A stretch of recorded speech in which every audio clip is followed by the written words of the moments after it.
दोस्तों, आज की कहानी है एक ऐसे इंसान की जो इस तबाह हो चुकी दुनिया में अकेला जिंदा बचा है।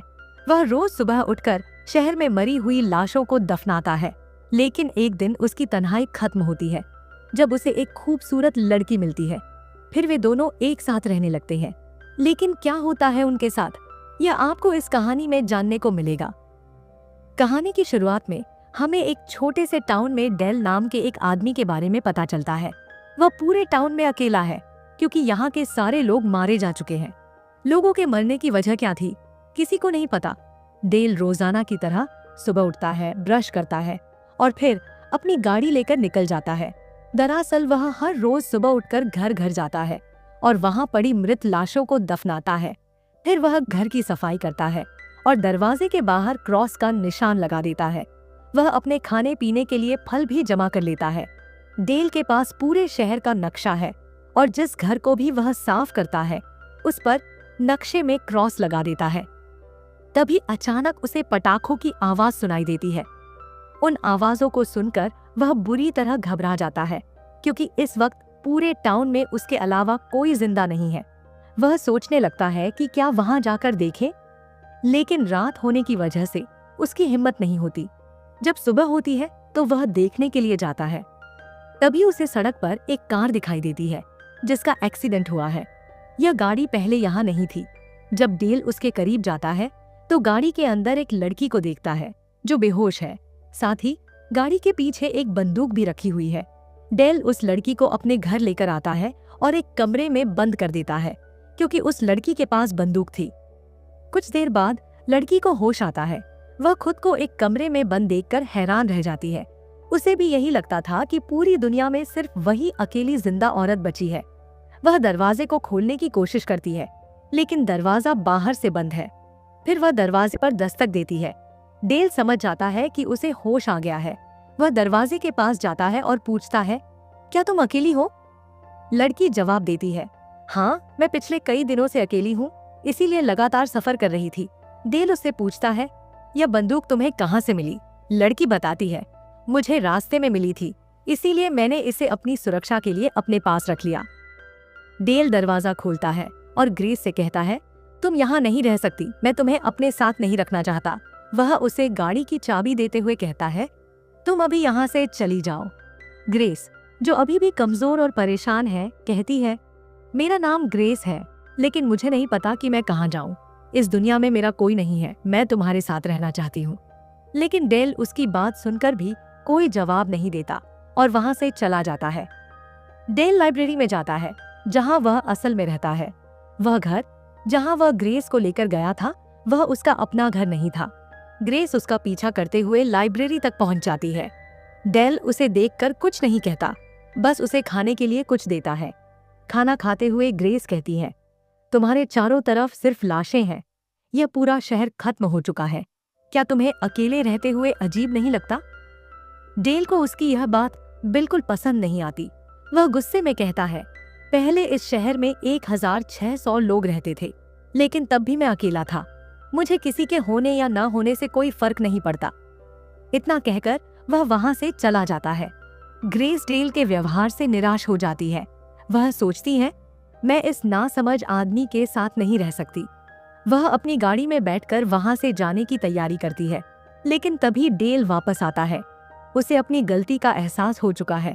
वह ग्रेस से कहता है, तुम मेरे साथ रह सकती हो। ग्रेस उसकी बात मान लेती है और उसके साथ रहने लगती है। डेल ग्रेस को बताता है कि वह हर रोज एक घर में जाता है और वहां पड़ी मृत लाशों को दफनाता है। साथ ही वह उसे यह भी बताता है कि घर में जितनी भी इलेक्ट्रॉनिक चीजें हों उन्हें इकट्ठा करना होगा।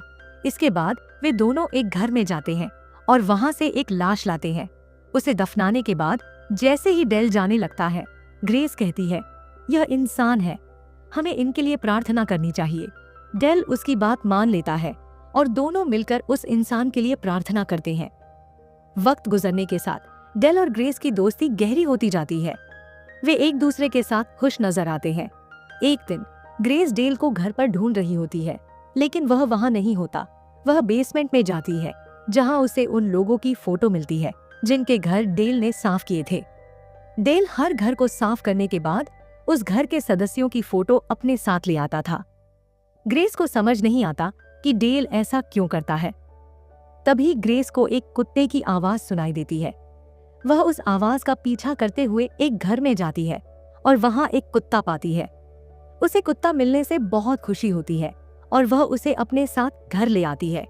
शुरू में डेल कुत्ते को देखकर खुश नहीं होता, लेकिन फिर वे दोनों मिलकर तय करते हैं कि कुत्ते का नाम डॉग रखेंगे।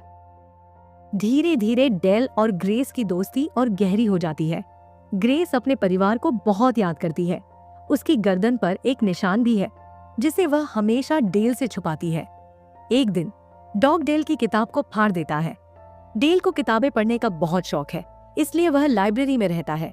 ग्रेस डॉग को किताब फाड़ते हुए देख लेती है। तभी डेल भी आ जाता है। ग्रेस माफी मांगती है, लेकिन डेल कहता है, कोई बात नहीं, मैं कुत्ते को संभालता हूँ, तुम किताब को उठाओ। लेकिन जैसे ही डेल डॉग को उठाता है, वह उसके हाथ को काट लेता है। ग्रेस डेल के हाथ पर दवा लगाती है। अगले दिन ग्रेस को डॉग कहीं नजर नहीं आता।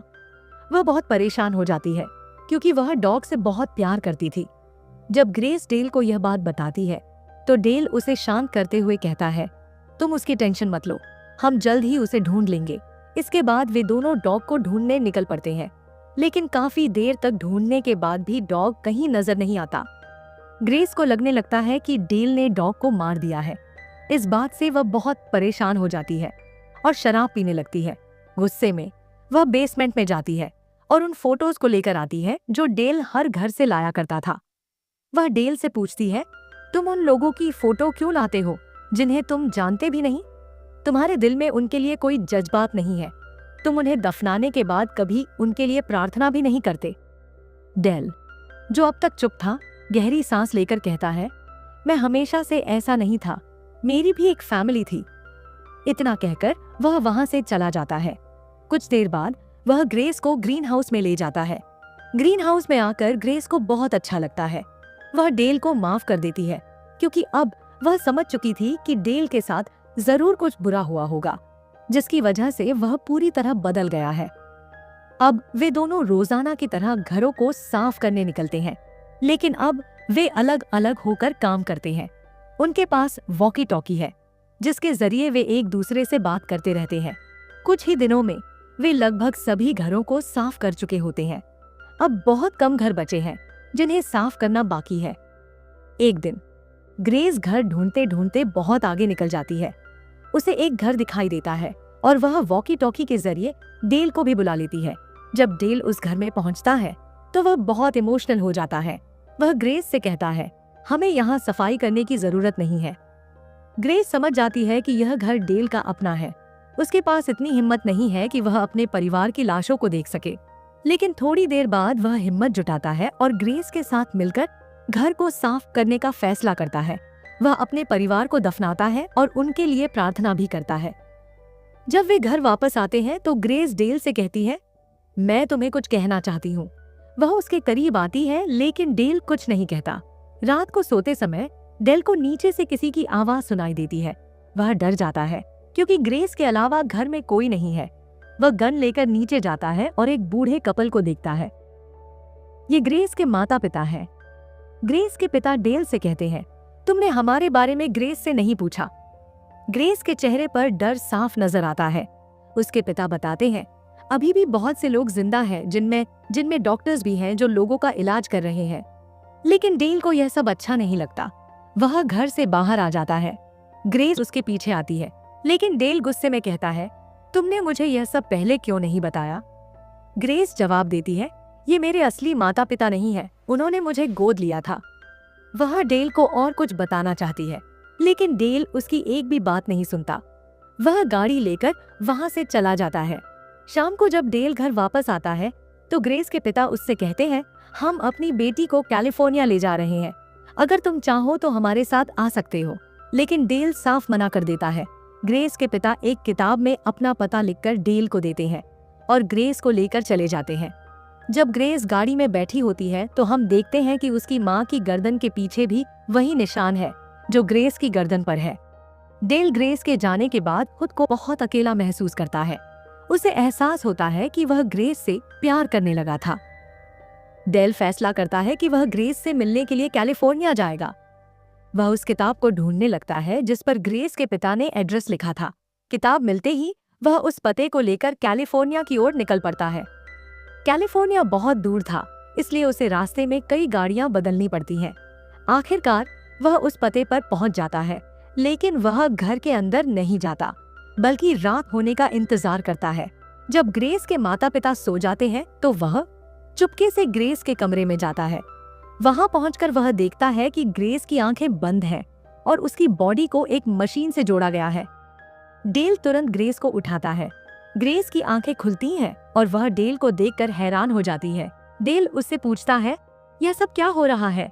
ग्रेस बताती है, इस मशीन के जरिए मेरी याददाश्त को मिटाया जा रहा है। यह सुनकर डेल तुरंत मशीन को अलग कर देता है। वह ग्रेस को ले जाने की तैयारी करता है, लेकिन तभी ग्रेस के माता पिता वहां आ जाते हैं। ग्रेस के पिता डेल से कहते हैं, तुम ऐसा नहीं कर सकते। डेल जवाब देता है, मैं ग्रेस को अपने साथ ले जाऊंगा। ग्रेस के पिता कहते हैं, हम उसकी यादों को मिटाना चाहते हैं ताकि वह अपनी जिंदगी में आगे बढ़ सके। यह सुनकर ग्रेस घबरा जाती है और अपने पिता, जो उसके असली पिता भी नहीं थे, पर गोली चला देती है। तभी ग्रेस की सौतेली माँ भी वहां आ जाती है। वह अपने पति को मरा हुआ देखकर भी बिल्कुल दुखी नहीं होती। वह ग्रेस से कहती है, मेरी भी एक बेटी थी, उसके अंदर कोई इमोशंस नहीं थे। दरअसल ग्रेस की सौतेली माँ के साथ भी कई एक्सपेरिमेंट हुए थे, जिसकी वजह से उसे किसी चीज का दुख नहीं होता। और अब यही सब ग्रेस के साथ होने वाला था, लेकिन डेल ने आकर उसे बचा लिया। इसके बाद डेल ग्रेस को लेकर वहां से निकल जाता है। रास्ते में उन्हें कई लोग दिखाई देते हैं जो अभी भी जिंदा हैं और अपने घरों के बाहर बैठे हैं। ग्रेस डेल से पूछती है, क्या मैंने उन्हें मारकर सही किया? डेल जवाब देता है, हाँ, तुमने बिल्कुल सही फैसला लिया। और इसी सीन के साथ यह मूवी खत्म हो जाती है। लेकिन इस मूवी के अंत में एक सवाल बच जाता है, इस दुनिया में ऐसा क्या हुआ था जिसके बाद यहाँ कोई जिंदा नहीं बचा? इस सवाल का जवाब शायद हमें इस मूवी के अगले पार्ट में मिलेगा। तो दोस्तों, जब तक इस कहानी का अगला पार्ट आए, तब तक हमारी वीडियो को लाइक करें, चैनल को सब्सक्राइब करें और नोटिफिकेशन वाले बेल आइकन को जरूर दबा दें ताकि जैसे ही अगला पार्ट आए सबसे पहले आपको दिख जाए।